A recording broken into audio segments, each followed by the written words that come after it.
Hi, in front of me is Samsung Galaxy S21 Plus, and today I would like to show you how you can download pictures from Instagram. Firstly, open menu and find Play Store.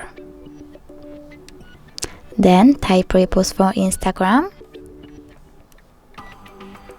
and download this app from this developer.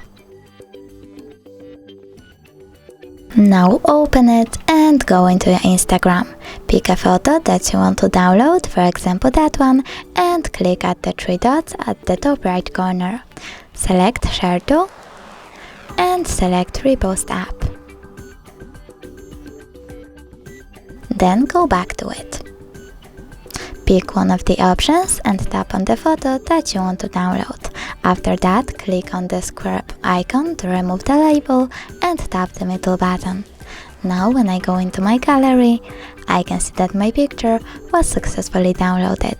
Thanks so much for watching. If you enjoyed this video, don't forget to leave a like, comment and subscribe.